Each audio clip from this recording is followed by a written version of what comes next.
welcome to the Fun Dad, Dean and Wife Unfiltered podcast. I'm Dean. And I am Sara. And we have created this podcast to give a true and honest representation of parenting.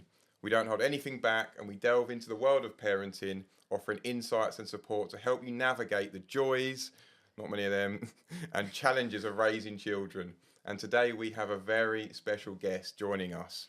Our guest is none other than Jo Frost, or internationally renowned as Supernanny.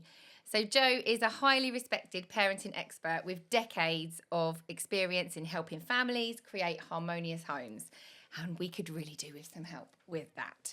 I actually remember watching her show when I was younger, and I actually really enjoyed watching her as she was very, very honest, but still compassionate and gave advice to families with various challenges. So some on the show were quite funny. Her presence has continued on Instagram, where we've now connected, and she continues to share her parenting wisdom to educate parents. So Jo's approach to parenting is rooted in respect, empathy, and effective communication. And she's here to share her invaluable wisdom with us, which we're very grateful for. So today we'll be discussing some topics very close to our heart, and we're thrilled to introduce our very first guest on the podcast, Jo Frost. So hi Jo, thank you so much for coming on our podcast today. I know we've had some little comments on our Instagram page. You've been quite active on some of my posts, which is cool. So it's great to have you sort of in person discuss some of these topics a lot deeper. So thank you. And I love your account. I do find it humorous, and I do think when you parent, you have to have a good sense of humour as well. So I appreciate it. Yeah, no. So kind of this collaboration came about, didn't it? For I done a post about buying my kids a trampoline, and there was loads of comments in the section saying, look, can't buy them a trampoline, it's dangerous, they're going to break their leg, break this, break that. And I was looking at the comments and I was like, this is madness, really. So I've done another video about how this is making kids anxious, could be making kids more anxious because we tell them to be careful or they're getting injured on trampolines. So I'd like to kind of dig deeper into that topic, if we may. I mean, in response to that, I think you're always going to get, especially on social media now, everybody commenting on everything because everyone's got their own opinion. Social media platform gives us the opportunity to voice our opinion, whether it's warranted or not. Look, I think the last time I looked, the statistics of, trampolines being risked are 40%. But to be honest with you, if you just kind of look at life, right, there are lots of hazards. What do you mean by 40%, Jo? 40%. So when you look at the statistics of risks of different apparatus and, different appliances, trampoline comes up 40% being a risk, right, for children. So, if you look at that, they probably calculate what can happen, and most of it, obviously is reported.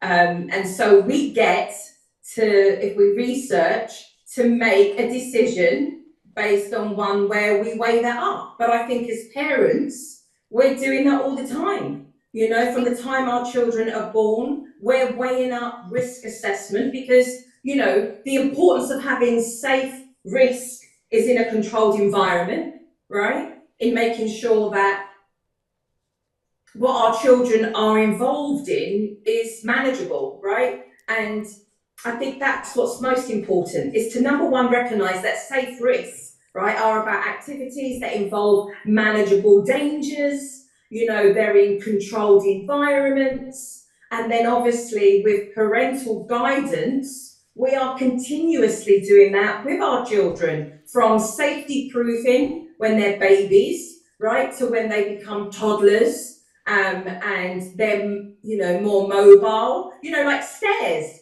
they're a risk, right? So we have gates, but then we teach our children how to come down them properly and how to go up, holding on to the banister and the railings so that they can come down more confidently. So our children do need, right, safe risks in their lives, because from that they get to assess, they get to make decisions to weigh up. It's important for their competence, for their confidence, you know, when it comes to collaboration. Just think of team sports.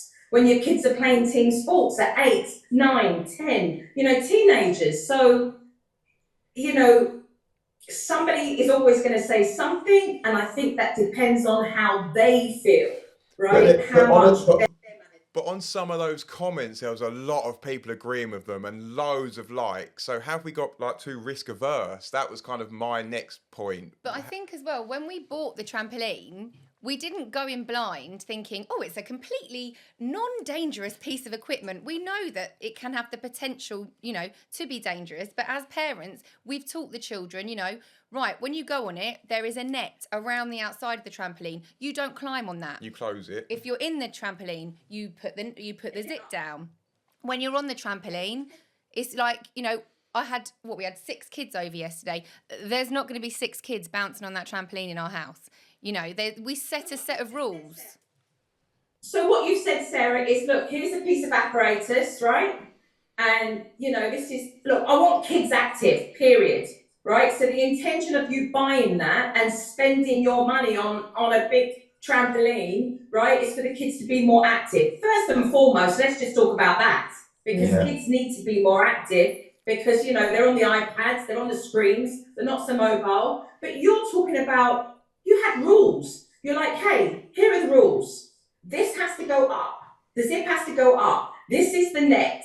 I don't want more than 2 of you at the same time. You know, you've got rules. Now, it is safer, you know, 1 bouncing on it rather than 2. And if 2 are bouncing on the trampoline, you do kind of really want them in unison going up and down. Yeah. Otherwise, you've got that friction, right?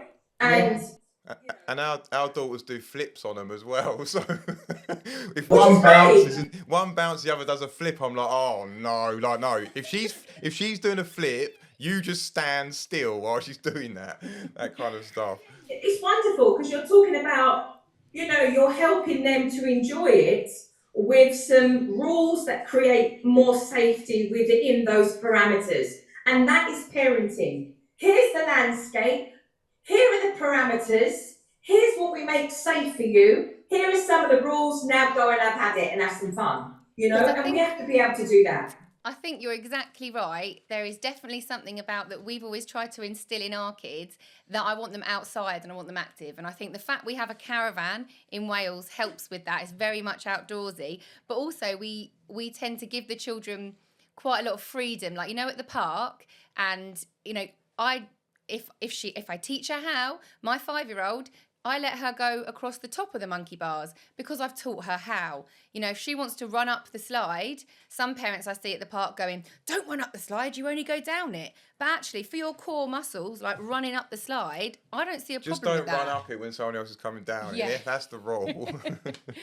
Yeah, but I think some people look at us... But who never did that?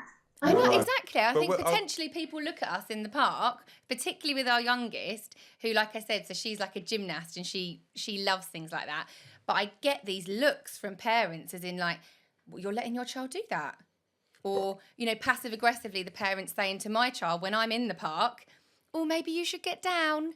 Yeah, no, don't do that. I remember being bad with Daisy. I remember down the park, I was a bit like, be careful on this, be careful on that. I was a bit like that, putting my anxiety onto her. And I don't know whether she's not anxious on that stuff, is she? Because we've kind of learned not to do that. But you are making a fair point there, though, Dean, because, you know, when parents are overprotective and when they do have anxiety, because that is one of the signs, being overprotective, thinking the worst, right? You get moments where you're full of dread because you think of what could happen, the worst that can always happen. Or maybe you've had an experience yourself as a kid and you remember it, and so you project that onto your child. And that can stifle, because it's almost like our children, you know, we want them wrapped up in cotton wool and they can't experience anything. But in the long run, I think that can create, psychologically, I think that can be quite crippling for them with respect to not assessing. That was my point of the video on Instagram. I was like, we're almost giving them anxiety by not allowing them on trampolines and on stuff like that. And like yeah, inside my mind, when it's like Ruby's doing a flip, I'm thinking all sorts of bad things. Don't get me wrong, my mind is racing like, oh my gosh, she's gonna break her neck, oh my life, because I struggle with anxiety, I do, but I know that if I stop her from doing it, it's worse for her. I think in the long run, I'd rather her break her leg than almost break her mind in a way. I'd rather that, you know. I'd rather have a broken bone than give her an anxiety disorder in a way. I know that's kind of too extremes, but that's the way I look at that. Yeah, I think what you're saying is, look, I'd rather give I'd rather give my children the opportunity to continue to assess, to become more resilient, to, make decisions upon their social skills and their whole body movement and coordination, and recognize that things do happen rather than literally, disable the children from mentally not feeling that they can overcome any challenges or any hurdles in an appropriate way. And I think we learn that as parents if we can start to recognize ourselves what we have. Like Dean, you mentioned anxiety. So we know that any parent that can recognize what can I continue to do that's ongoing to lessen that anxiety when it feels very strong or mild, then we can help how we parent with our own children, right? Of course. And that's exactly what you're doing there. You're moderating that all the time. I don't want to project. I want to be mindful of myself. Yeah. Also, if a child does, fall or hurt themselves, obviously nothing like, too bad, but what are your thoughts on, is it important for children to take these risks even if it doesn't necessarily go the way you thought? Like, do they need to fail in order to, become resilient children? Oh, absolutely. I mean, there's no success without failure. Absolutely. How do you learn? How do you learn? And it's that old saying, right? Fall off the bike and get back on the bike, or get back on the saddle of the horse. And how do you learn? How do you assess? How do you become more self-aware and assess your own ability? So, you're not going out there to place your child in danger by putting them in a situation when you assess the risk, something that's beyond them, and you know that by their ability, their mobility, and actually their competence, right? But you are certainly not shying away from it.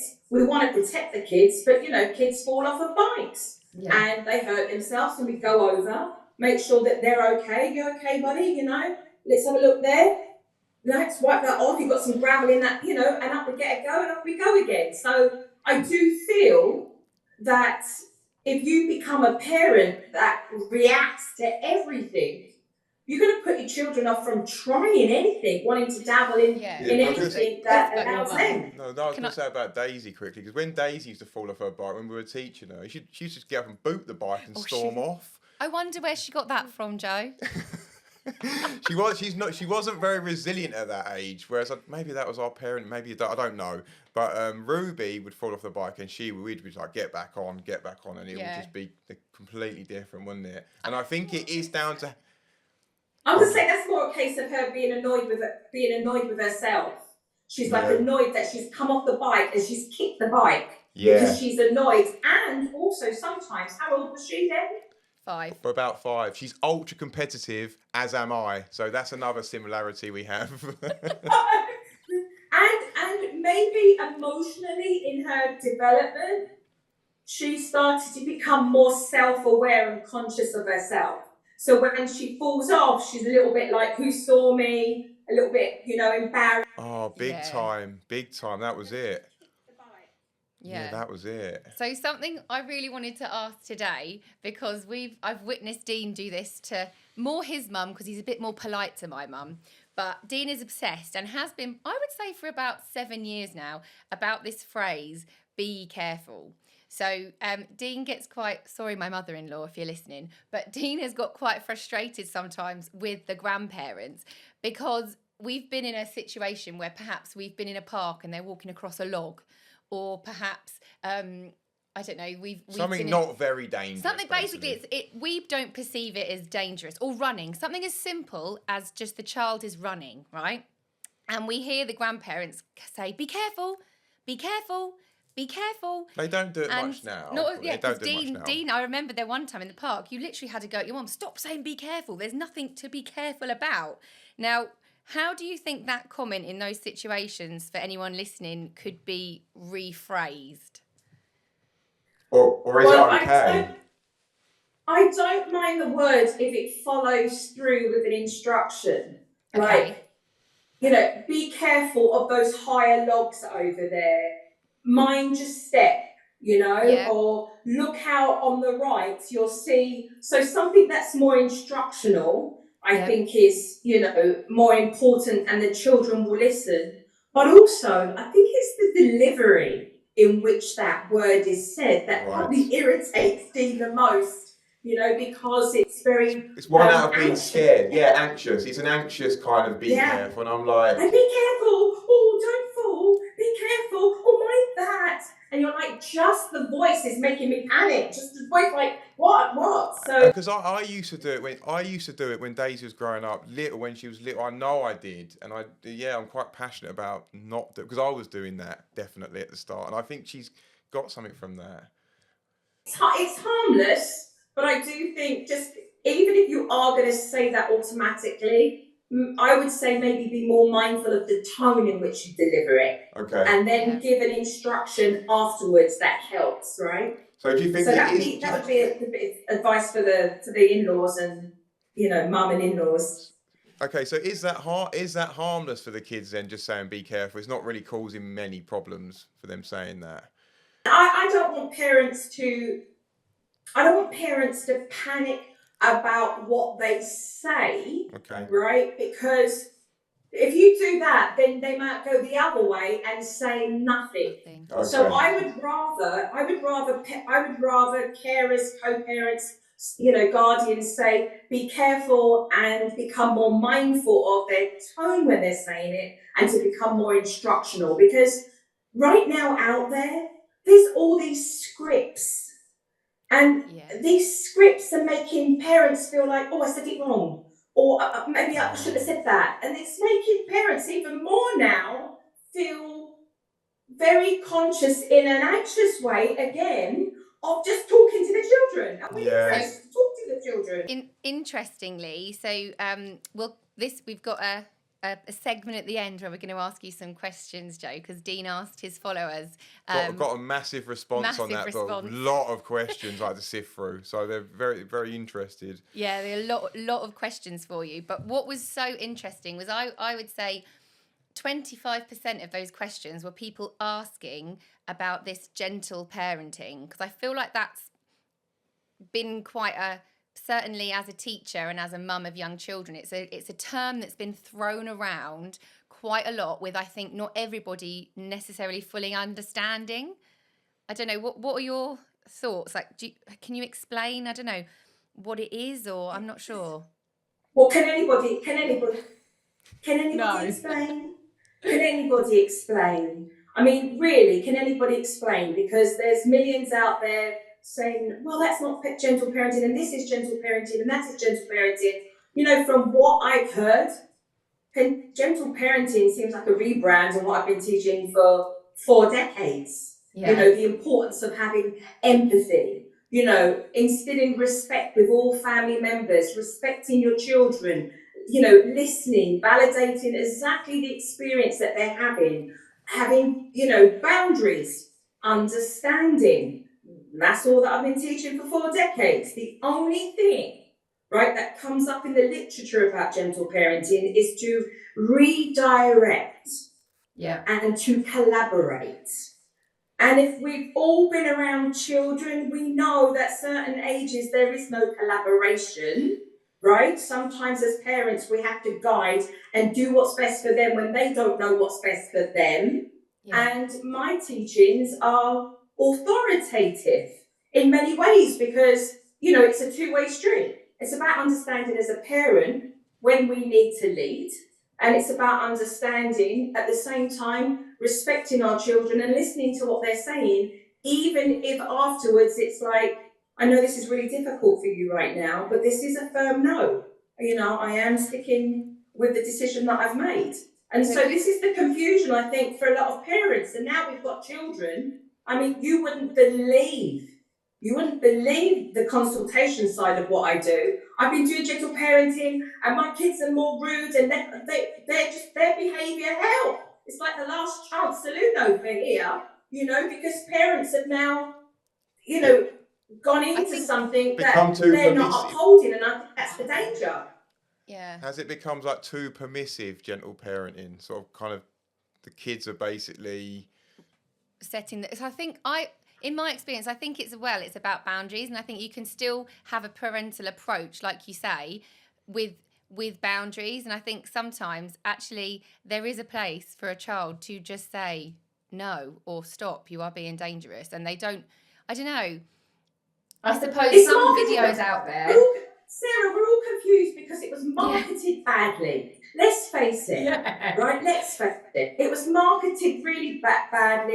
It is a rebrand. Apart from the fact that nobody wants to talk about with gentle parenting consequences, you know, and they say, well, you know, some of them say, well, we do natural consequences. Well, yes. And then they play with language, and I say they that talk about it as we don't do punishment. Well, nobody, we hope, is doing punishment, because punishment is now a word associated with authoritarian parenting style, which is my way or the highway, and punishment becomes punitive.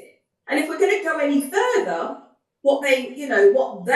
those that are talking about gentle parenting have decided to assassinate any form of my version of a timeout, because they have told lies about it and said, well, you isolate a child, and a child is never isolated when you are upholding a boundary, and sometimes you need to keep your mouth quiet, zip, say nothing, create a space that's safe for you and the child, right, in your facility together, so that you haven't gone anywhere. So again, it's mismanaged, the marketing's bad, the rebranding, and then everybody just goes and puts their own sticker on it, and then creates their version. So we thought, as you were here today, we did think that we would call upon your advice for a scenario that we had this week. So Dean, do you want to explain what happened with Daisy the other morning before school? So she gets quite funny with certain clothes. So she gets really attached with like a jumper. She'll wear it all the time. And if it's like, what was it? So it was the fleece. She has a fleece for school. It was like 22 degrees. And we couldn't find it. And I was like, you don't need it today. But she always wears this one fleece. I was like, look, if we've lost it, I'll buy you another fleece. I don't want another fleece. I want this fleece. And she goes absolutely mad under these circumstances. She can't have this bit of clothing. So we're trying to say to her, look, we're in that heightened situation of the morning. Luckily, we were both there that morning of the school run. And when I say she escalated to a point, when a child is in such a state, she actually is 9. She actually swore at us about her fleece. She's done it before, hasn't she? Many times. She actually swore about her fleece, and she is getting in such a state of escalation where she is shouting at us. She is swearing at us. She's going mad about this fleece. And at that time, we weren't necessarily on the same page on how to deal with it at the time. I don't know, is there any... Well, I just told her it's it's just a fleece. It's 22 degrees out there. You don't need it today. We'll sort it out later. Just forget about it, basically. Did it work? Well, she went to school without one. But, it did calm down, didn't it? But yeah, I just don't know what to do in those circumstances. It's very difficult. We can see that happening again. It does, or it will happen again, yeah. It will happen again, for sure. It absolutely will happen again, because you had all the ingredients for a perfect storm. And then the storm turned into a tornado, right? And then you were in the eye of the tornado, right? So it was like a perfect storm. Let me break it down for you and everyone who's going to be listening to this. The perfect storm was, it was hot and you were agitated anyway. You were running late, so agitated and probably tired. Then something that meant so much to one of your children came into the space of you just trying to stay laser focused and get out of the door. And what she was really screaming about was, I'm not feeling considered right now. You're not hearing me. This is important to me, whether it's raining, whether it's snowing, whether it's 100 degrees outside, I want my fleece. Now, she already shows, Daisy, and I'm sure you've already seen this, but she will already show tendencies to certain foods and textures. She will always, she will show certain degrees of clothes that feel comfortable. And sometimes the same thing that felt okay on her today is not going to feel okay on her next week. Because what she shows is high, she's a HSP, highly sensitive child, right? Which means sometimes she can be rigid. Sometimes it's hard for transition. Sometimes clothes that feel absolutely lovely on her can be the same clothes when she's agitated that will annoy her. And in that scenario, what happened is that with the mix of what you were trying to laser focus on yourself as parents, left her feeling in a space of not being considered. So it would have gone something like this. I can see you're really upset right now at the moment that you don't have your fleece and we can't find it. Have you looked in X, Y, and Z? Yeah, I have, Daddy, I have. And I can't find it anywhere. Like, I really, really understand what you're saying because I know how much you like that fleece. And right now, we do have to move. So can I make a suggestion? And then you give the suggestion. When we come home, shall we look at it together so that we can actually find it and put it in a place where you can always remember, because I know that you really like it. So what she needs first and foremost, period, and any parent, that when your child is in a place where they're, ruminating over something, like this over and over again, is to meet always with empathy. Meet always with empathy. Like I see right now, you're really upset and frustrated with this. Yeah, right? So we were just very much like, it's just a fleece. Yeah. We were like, it's just a fleece. I think we knew what was coming. We were like, she hasn't got a fleece. We know she's about to go mad because she's done it so many times. And I think it's a bit like, oh, not this again type mentality. And I know that doesn't sound great, obviously not, but it's the truth. And she's gone way worse before, hasn't she? Over like there was a jumper she had once down the caravan and she wouldn't take it off. She, like, for weeks, she just kept wearing the same jumper. It was very grubby. It got really vile. And I bought her a new one. So I bought her a new one, chucked that one away. No, Sara chucked that one away. I said, Sara, what have you done? What have you just done? We told her, she went, I'm not joking when I say mad. I was saying for an hour, she went bananas. She never normally does that. That was really, really quite bad. And I was in quite just shock. I think one thing that we have learned, which I hope is the right thing to do, but when a child is escalated just in that kind of space, there's no point trying to talk or negotiate them with that at that point. But what I want to know, Joe, is after school, we still haven't actually found the fleece, but we're having a heat wave right now, so I've got a bit more time.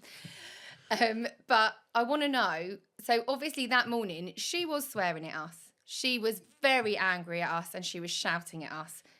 Can I or should I address that after school? Yes. So what happens is that, you don't react to the swearing and the peaked temper. You say nothing, right? You say nothing. You don't take it personal. Like, she's lost control, right? And she's upset and she's all in those really big feelings, which actually she has all the time. Right, those big feelings. And so it's about not trying to control them, right, but for her to feel more supported in that moment. And when you come home, you would then say, look, can we talk about what happened this morning? Because I know that you find it really difficult and, Mummy and Daddy want to be able to understand how you're feeling, right? And then you can turn around and say, when you're having these feelings, X, Y, and Z, but it's not okay to... Yeah. And then you would stipulate what that is. Because, look, it's not okay, right, to feel that when you're in those big feelings, you can just smack your parent in the face, or kick your brother in the head, or go and break something and damage it. Like, that's not okay. What we actually teaching our children then, that when they become adults and, you know, they've got the ump because their football team's lost, they can go and trash something. Like, you know, what we're teaching. I've never done that, Joe. I've never done that.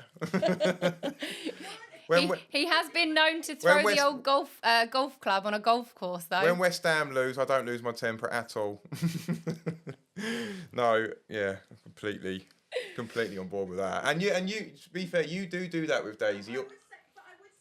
I would say to you, just the tips in being able to have your daughter recognise the moments when she's starting. You know, those small little key things when she's starting to get frustrated. So they may be physical signs. Maybe she will show something with how she uses her hands on her hips, or she might start huffing, or she might start to raise the volume of her voice. There's small key signs that she's starting now to escalate, and then the coping mechanisms of what to do when we're in that space, right? Whether that's bringing her to a place of, you know, just recognizing and saying to her, look, right now I can see, right, that you're in a space where you're getting more and more upset with yourself. I think it's more about the perfection of losing something, and then helping her to also, you know that things have places, right? So that it helps her to know where she can put things, and help her that way. Like parallel, it's yin yang, helping her to know where she can place things, but at the same time, helping her with the rigidness, right? So she can learn to be more flexible, right? And adapt to certain situations, because that she finds hard, the transition, the change. Because I think what I'd like as well, I think where I then will have a conversation, I don't know, with a colleague at work or with Dean or with my mum on the phone, you know, your phone listens to you, all this like algorithm stuff. And then all of a sudden I go on my page or whatever, and there'll be videos of people talking about, I put gentle parenting, and, you know, and they're advocating, you know, when a child is in a state of dysregulation, or, you know, they're getting in a state that you should go up to them and say, oh, like, I don't know, like, do you want a hug? And then it's always about the child and their emotions and the child and their emotions. But for me, I just think, like, in that situation with Daisy, yeah, we did end up hugging it out. We did end up being like, you're okay and stuff. But I still don't want her to know that in that situation, she can swear at me and shout at anybody like that, any human. It's not okay. But she knows that, though. The thing is that your daughter does know that. They know that. They've been raised that way by you both. They know what's acceptable and what's not. So at that moment, it's about not being in your ego and taking it personal. It's about recognising, you know what, Daisy's really having a difficult time right now. We know all these other characteristic traits of her. And so we know that this is not personal. This is her in a space where she has just sworn because, you know, she's really upset with this. And you know what? We're going to say less, right? And support the space that she's in right now. Get to school. The distraction will shift that energy. And then we'll address it when we are all in a space that's moderate, right? When we are all in a space where we're more regulated. So the composure is necessary for both parents. And that's not a perfect thing, because at times parents lose it as well. But the more practice in being able to do that as a parent, the more maturity in how you compose yourself around your children. And that's, truthfully, that's the example. Like, that's the example for the kids, right? How do you handle yourself and the character of who you are when you're dealing with adversity? How do you show up? How do you handle those emotions? Deep breaths. I would definitely say I'm a work in progress with that. Definitely. So most parents are. I feel like I'm like with Daisy. Sometimes I can feel her anxiety almost. I know when she's anxious, she goes a bit quiet, and that I can feel it. And sometimes she'll just lose the plot with certain stuff, and she's quite snappy. But I know it's because she's either feeling anxious, tense. So sometimes I'm a bit like, I'll almost not allow it, but I can be quite soft on Daisy in that respect, can't I? Because I know what she's feeling. I can feel it. I can almost feel her, and so I am quite soft on her sometimes, aren't I? But say something there on what you said. Can I respond? Yeah. You know, you said something very empathic yourself. I can feel it, right? And I think parents becoming more in tune with that matters, because there are blanket statements out there as well that always talk about when children are like this, they're fearful and they're scared. And that's not always the case. Sometimes children can be annoyed with themselves. They're actually angry because they put pressure on themselves, and they are very precise, and they like things a certain way, or in a certain position of where things go and that perfection, and so they can get annoyed with themselves. And we're basically saying that we're holding space for them to be more compassionate with themselves, when things don't go their way, because we all screw up, right? So how do we handle things in that moment where we can give ourselves more compassion? The fact that you feel that and that means that you are in tune with your children, right? And so you have to trust that yourselves. We know that we raise the children to be respectful to others. We know that we are respectful for them, and that is a model for them in their behavior back to us. So just hold on to that and trust that in the moment. Don't get worked up to the point now where you're taking that all personal, because that's your ego coming into play, rather than you being mature and composed so that you're the bigger person when your little small person is showing up in the way that they are. I think as well, the internet now is such a vast place. Even from having our eldest when she was 9 to having our youngest who is now 5, the internet is, like you say, it's contradictory of itself. You can see one video saying one thing and then you see another one and it's the total opposite. And parents out there are sometimes really confused when you're going through something with your child and you just want some advice where to turn to. Is there anything that you would recommend that parents can turn to for support, which isn't going to say one thing in one page and then completely change it up? I think anyone who said yes, I would question, because social media, the honest truth is that social media is full of experts that are sharing their wisdom, mothers who have had one or a couple of children and now sharing their opinion. And so what I would say to parents is, look what resonates with yourself, but be open to hear everything so that you can then make sound decisions for yourself. But you hit a point there, Sarah. Parents are more and more confused because it is, contradicting itself, the information that's out. And for me, that's a big problem, because parenting is $1 billion industry. The industry that I'm in, helping families, has families more confused than ever. So I think you have to do the work yourself in being able to recognize, what kind of a parent do you want to be? What is true to you and your partner, or to yourself, when it comes to your own family values? Yeah, and then to be open to listen to people and take what resonates with yourself in how you parent your children. I think as well, having two, you might not deal with Daisy in the same way you would deal with Ruby, would you? You kind of need to have a little different parenting hat on for each of them sometimes. Jo, can I ask you a question? Like, if you are... I think that's true what you just said there. Can I make a point on that? Because I think it's useful for your listeners. You've got 2 children, 2 different personalities, 2 different spirits. How you jive with one is different to the other. The relationship that you have with one is different to the other, even though you love them very much, the pair of them. They're different relationships, and I think that is what should be treasured. I do feel that children want the fairness when it comes to the minutiae of everyday, daily stuff, but your relationship and how you sometimes explain or convey or communicate, or the affection, is based on that 2-way relationship with them. Sometimes with Daisy, if she's frustrated, she might not want to be hugged at all. She just wants to maybe be in her own space right now. Whereas with Ruby, does that resonate? Yeah, it resonates. Oh, yeah. And Ruby just wants cuddles. Ruby, constant cuddles. And Ruby wants cuddles. Exactly. So you have to work that out yourself with your own children. And if every parent did that, they would put less pressure on themselves to recognise that their relationship is different with their children, each one. Thank you. This is, yeah, It's useful stuff. fascinating isn't it? Yeah. stuff. Can I ask you one question, Joe? Just before we get to the Ask Joe bit, I want to ask you a question. Oh. When you ask your kids to do something like 5 or 6 times politely and they don't do it, is it okay to raise your voice? Because I have this problem quite often on a daily basis where I just ask them politely to do a simple task and they don't do it. And the only time they do it is if I shout. And I'd never want to shout. I hate doing that.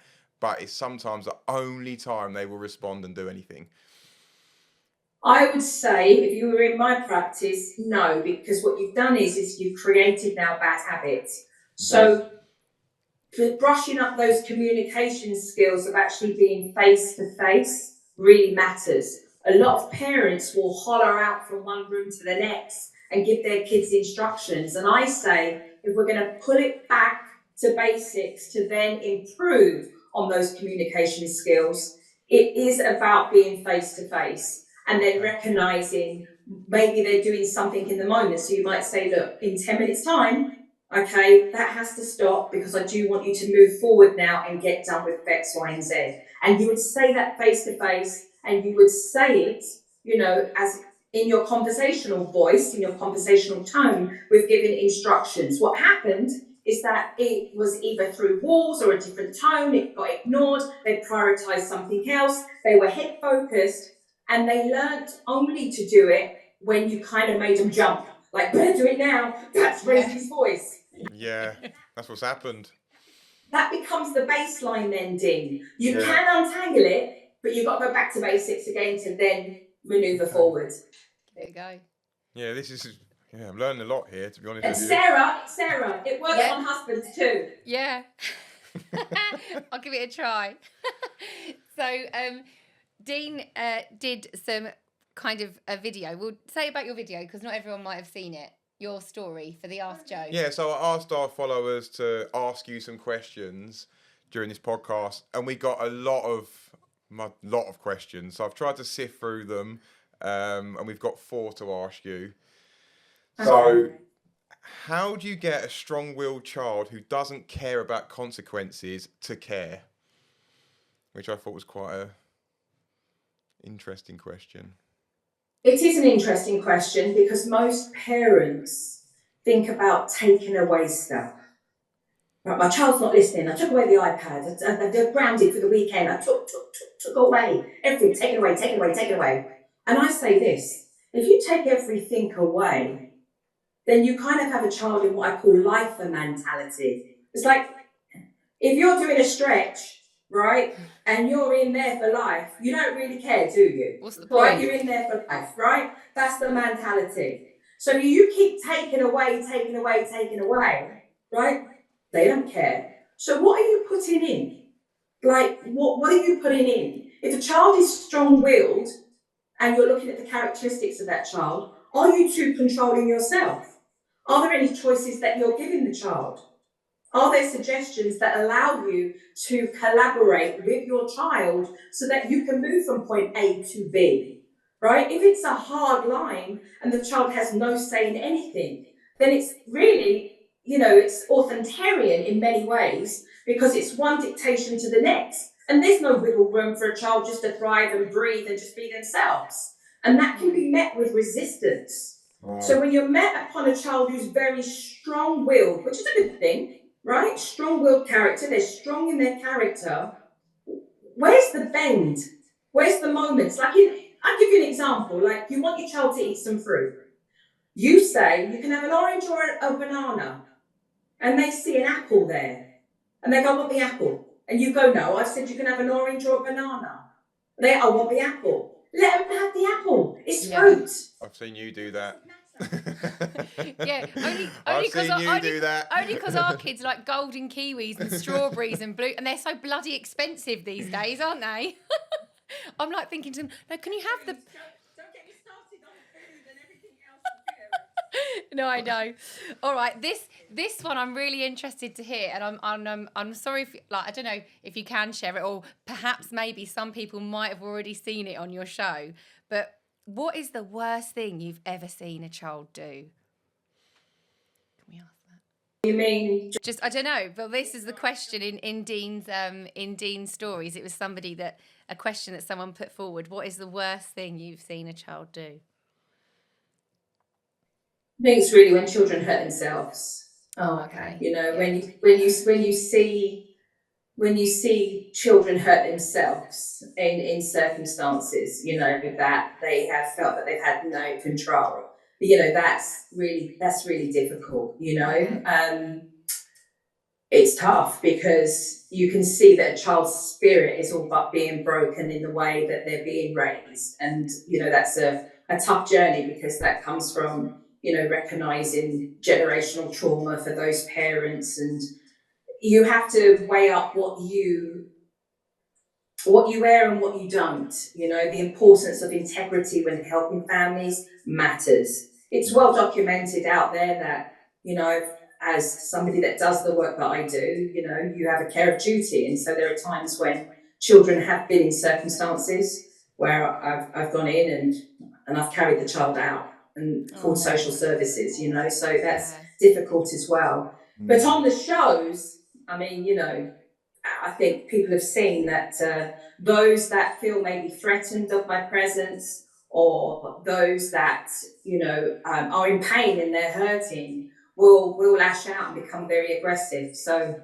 you know, a lot of parents have witnessed on my shows, you know, I've had a brick thrown at me, you know, I've had children try and pee near me and, you know, throw stuff at me where they're really angry, you know, which obviously isn't pleasant. But you know that you know, with a child who's in a lot of pain and hurt, you know. Yeah. So even when you're want to get in there. I remember because I was in the early stages of my teaching career as well, about 15, 20 years ago. And I remember taking some of those strategies, albeit you were dealing with some quite, you know, much more challenging children, but taking those strategies like back into the classroom, it does make sense. Even though you're dealing with extreme cases, you as parents, you can still take snapshots of it and think, do you know what, I'm going to try that to see how it goes. So you make a very good point, and you make very good points, and here's why. Because, you know, with the families, not all of them are extreme. They got that way. You know, the subtleties of everyday decisions that you make as a parent can lead to you being in those circumstances that you witnessed watching me help a family. And I think the overall thing is as well is that with those families, you also saw a lot of parent-led decisions and not a mix of children-led decisions or family-focused decisions. And by that I mean, you know, a parent will just do what they think's okay for the child because it's about them. And my education to those families were teaching them the importance of why children should sleep the amount of hours that they should, and why it's important we're sitting at the table and we're having eye-to-eye contact with each other and communication when we're eating. So, you know, those shows become educational archives for families that are watching them so that they can relate. I mean, 20 years ago, and it's 20 years this year, you know, when Supernanny first came out, you know, I was saying to parents, I don't know right now whether you should be watching these shows with your children. I just want you to watch them and to learn. But gradually, as the seasons went on, these shows became a gateway for families and child to sit down and talk.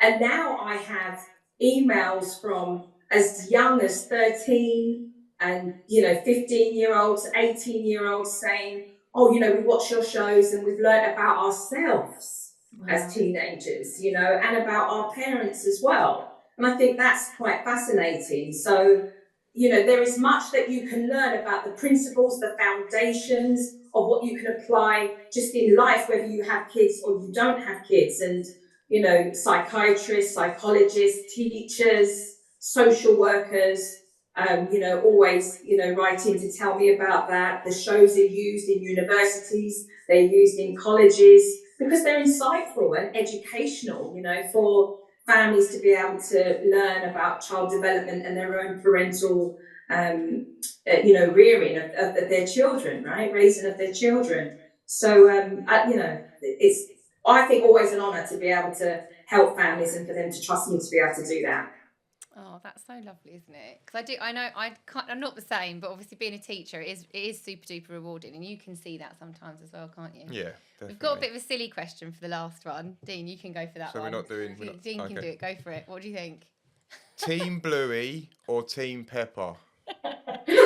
I love that someone asked that. So Which I watch Bluey and I think the dad is too perfect. So he loves I don't know if he is though. Is he perfect? he's not perfect. He's just very... There's no such thing. No, he just plays with the kids all the time, even when he's hungover, which I struggle with that. So Tell you what both shows do, which I tell you what both shows, because I'm not really one or the other, right? Although I have worked with Peppa Pig with the book trust, right? The importance of children's literacy. However, I will say that what both bring up is awareness for you to think about your own parenting. And I think that's interesting. And they fall within the kind of 7 to 9 minute episodic sort of vignettes, which is, not too long, right? So children can watch them, but it's not too long, it's entertainment. But I think for parents, the script's there for the parents as well. But I do think it's interesting the subjects that both kind of conquer, the stories, the narratives that they tell, because they do provoke thought. And we want parents critically thinking, right, about their parenting. And so I think that's the interesting thing about those shows, there's no such thing as a parent perfect, a perfect parent, but as long as we've got a parent who's more present. I think that was a good answer. That gave a lot of info from a silly question. So yeah, thank you.